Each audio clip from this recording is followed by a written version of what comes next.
Muito bem, meus queridos, como eu tinha falado que ia gravar um vídeo em relação à Páscoa, os dias da semana que trata da Páscoa.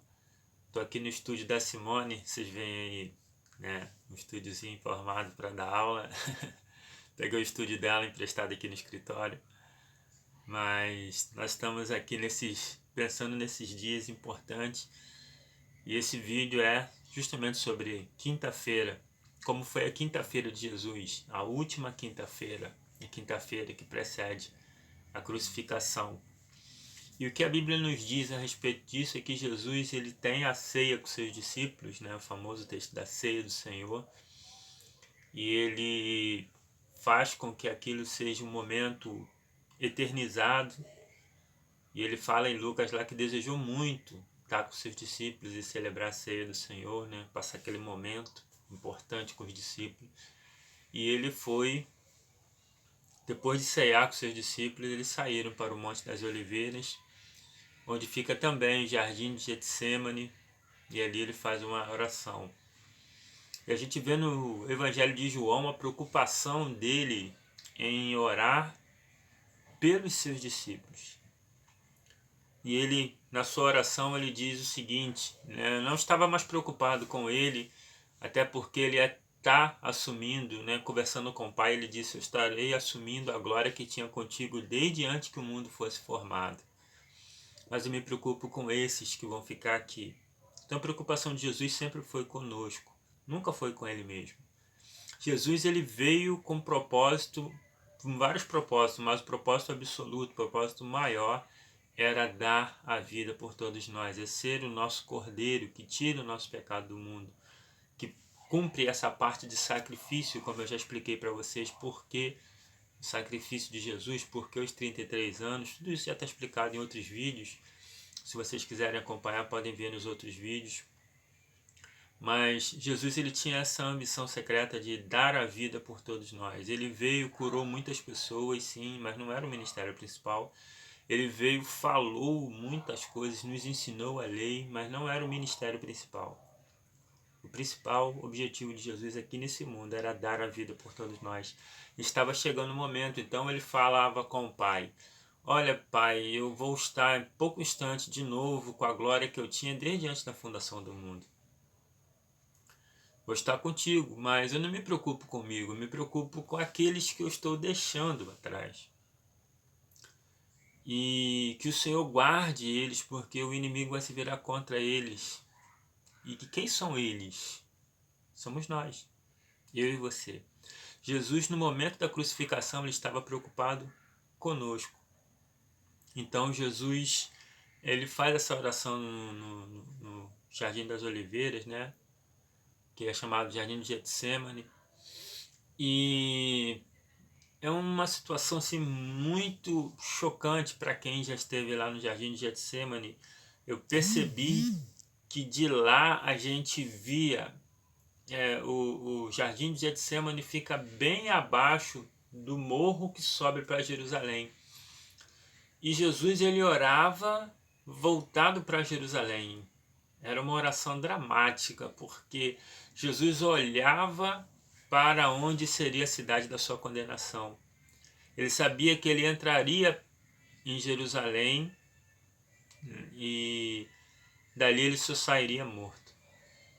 Então é complexo demais entender que uma pessoa estava orando voltado para a cidade da condenação, voltado para o lugar onde seria o túmulo dele. Então Jesus fazia essa oração. E o que a gente sabe sobre essa oração no Jardim de Getsêmani é que no Evangelho de Lucas, por exemplo, ele narra que Jesus ele fazia uma oração tão intensa que ele suava sangue. Muita gente pensa que isso é um milagre que Jesus fez de suar sangue. Não é exatamente um milagre. A ciência prova que se você estiver envolvido num estresse tão intenso, é capaz de, em algum momento, seus poros dilatarem tanto pela intensidade da sua pressão que você está sofrendo, de passar sangue entre seus poros. Então você vai ter a impressão de que estava suando sangue. Jesus estava numa intensidade, numa pressão tão grande naquele momento, que os seus poros dilataram e ele começou a suar sangue. Mas o texto também diz que um anjo estava com Jesus, consolando ele nesse momento difícil. Então Jesus passa ali no Getsemane, nessa oração, né, muito mais interessado em nós do que nele mesmo. E aí ele termina essa oração intensa, ele pega os seus discípulos ainda dormindo. Ele acorda os seus discípulos e fala assim, olha gente, se prepara, porque essa noite, a partir dessa noite, começa uma caminhada difícil. Ou seja, a partir daquele momento começava a Via Crucis de Jesus. E naquela noite, enquanto ele ainda estava falando com os discípulos, chegaram as pessoas que iam prendê-lo. E Judas estava junto com eles para mostrar quem era realmente o mestre. E no Evangelho de João, Jesus faz uma pergunta para aquele grupo que vai falar, vocês estão procurando quem? E Jesus e aquela multidão fala assim, nós estamos procurando Jesus, o Nazareno. Ele fala, sou eu. E quando ele se identifica como sendo o Jesus, eles recuam e caem por terra, eles se dobram diante do Senhor. E Jesus pergunta novamente, quem vocês estão procurando? Eles falam, Jesus e Nazareno. Fala, eu já disse, sou eu. Porque Jesus sabia que tudo aquilo era para se cumprir as Escrituras, e Jesus não estava fugindo do destino dele. Né? Jesus, na sua oração, ele fala, Pai, se possível, passa de mim esse cálice.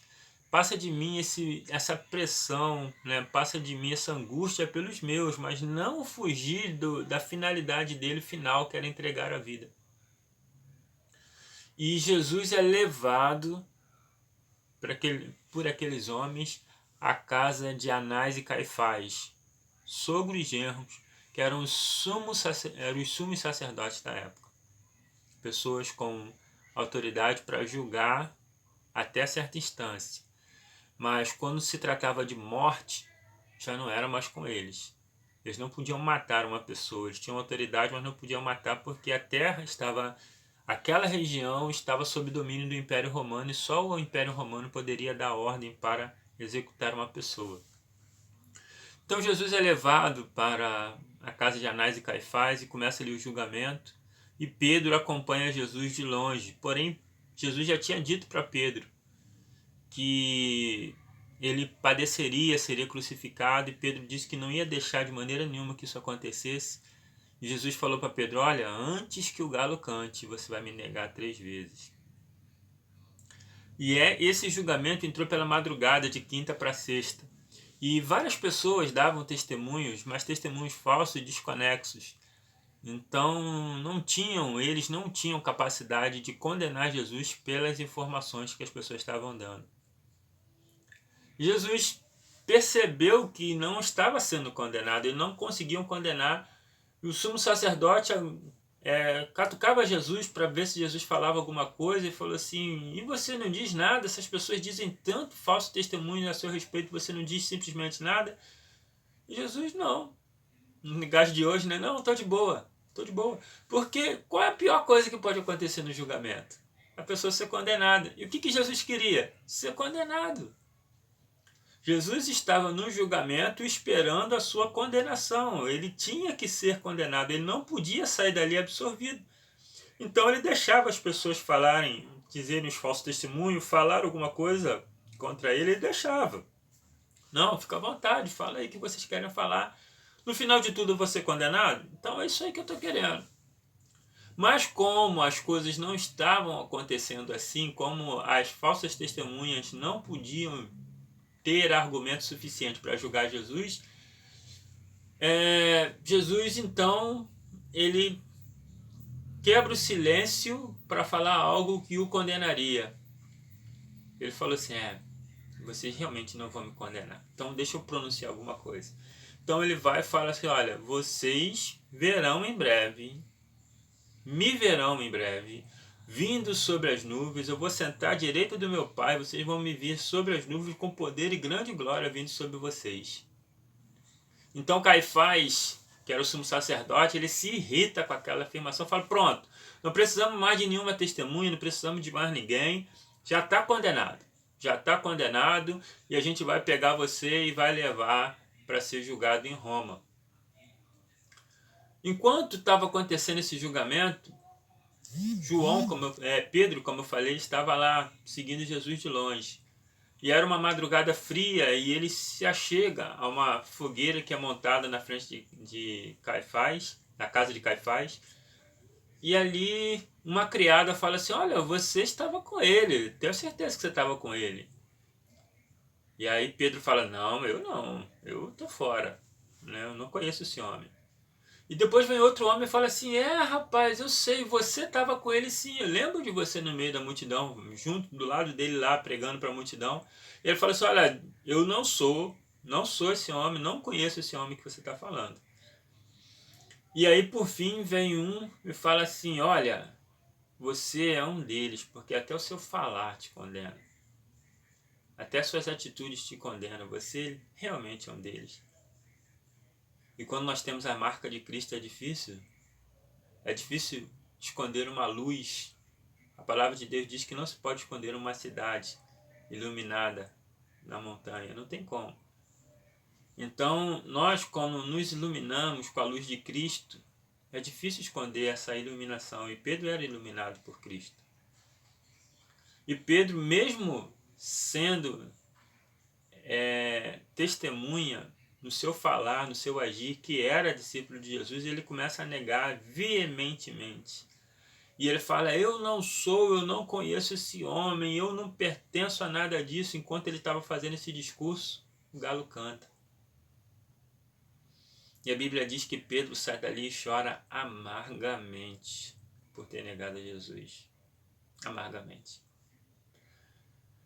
Irmãos, é uma situação muito complicada quando nós negamos a Cristo. Porque se nós somos dele, nós temos que honrar o nome dele. Independente das circunstâncias, independente de quem nos pergunte.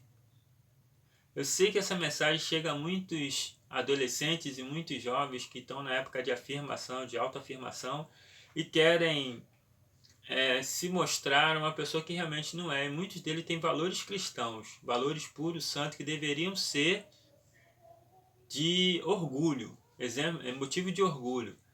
Mas muitas vezes é motivo de esconder no meio da turma de amigos e fala, não, eu não sou crente.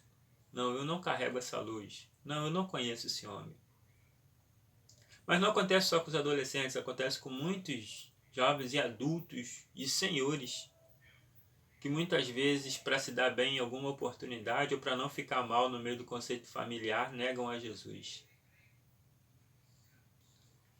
Mas a palavra de Deus diz que aquele que for fiel até a morte, dar-te-ei a coroa da vida.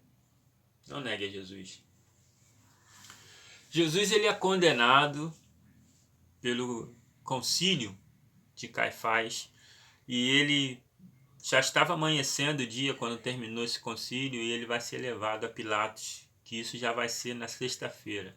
Nós falamos hoje da quinta-feira, que é a ceia do Senhor, depois a oração no Monte das Oliveiras, no Jardim de Getsêmani, a prisão de Jesus e a condenação em primeira instância, né, pode-se dizer assim. E assim foi a quinta-feira de Jesus. Uma quinta-feira amarga, uma quinta-feira difícil, uma quinta-feira pesada. Porque Jesus sabia que estava começando ali a sua Via Crucis, começando ali o seu sofrimento até chegar aquele dia da sua morte, que estava muito próximo, muito próximo. E ele sabia de tudo aquilo e ele procurou, se vocês veem um pouco antes desses textos que eu li, ele procurou fazer um belo discurso das últimas instruções aos seus discípulos, porque ele sabia que depois daquele momento ele não teria mais momento para conversar com os discípulos, ele não teria mais condições de conversar com os discípulos. Então, fica para a gente refletir o que foi a quinta-feira de Cristo. Sofrida, amargurada, suando sangue, intercedendo por cada um de nós. Não intercedendo por ele, não. Ele estava intercedendo por cada um de nós. E quando ele foi àquele julgamento, ele foi de peito aberto, certo de que seria condenado, porque ele queria ser condenado. Somente condenado ele podia morrer por mim e por você. A gente vai ver isso acontecer também quando ele fala com Pilatos na condenação romana, mas isso já é sexta-feira. E a gente vai voltar a falar sobre a sexta-feira na sexta-feira. Fiquem todos com Deus, reflitam nessa semana do que Cristo fez por mim e por você, porque é isso que Ele quer de cada um de nós. Quando Ele celebra a ceia, Ele fala assim, que isso seja um estatuto perpétuo, para que a gente possa, com os elementos da ceia, que significa o sangue e o corpo de Cristo, a gente se lembre desses dias, dessa quinta-feira, dessa sexta, desse sábado e desse domingo, como um estatuto perpétuo para a igreja. Não perca isso de visão. E vamos lembrar disso nessa semana, que é uma semana especial para a gente. Fiquem todos com Deus e até amanhã, sexta-feira. Que Deus abençoe.